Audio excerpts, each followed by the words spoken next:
In today's video, I'm going to teach you how to create a web with Infinityfree. Creating a website with Infinityfree is a simple process, and in this guide, I'll walk you through it clearly so you can get from sign up to having your site online without confusion.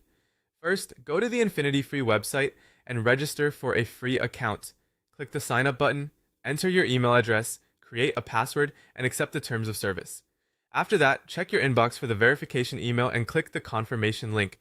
This step is important because it activates your account and gives you access to the client area where all your hosting tools are managed. Once you're inside the client area, the next step is to create your hosting account.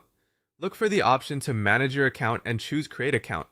At this point, you'll need to decide what domain you want to use for your website.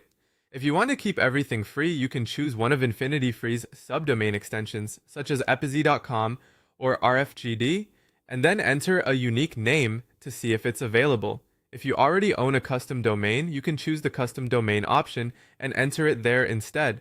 After choosing your domain, finish the account setup by creating an account label and password, then click Create Account.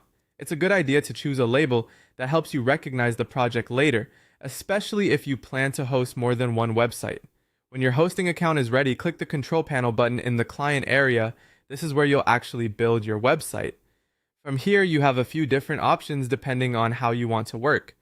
If you want to build your site with WordPress, scroll down to the software section and open Softaculous Apps Installer.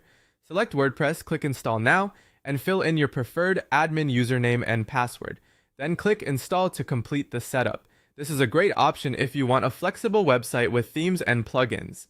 If you'd rather use a no-code approach, go to the software section and click Site Builders. This lets you create a website visually without needing to write code. And if you already have your own HTML, CSS, JavaScript, or other website files ready, open the online file manager, go into the htdocs folder, and upload your files there directly. That folder is the main location your website loads from, so make sure your site files are placed there properly. Finally, once everything is set up, your site can go live. Keep in mind that a new domain may take a few minutes or even up to 72 hours to fully work everywhere online. Also, to keep your free hosting account active, make sure to visit your own website at least once every 30 days.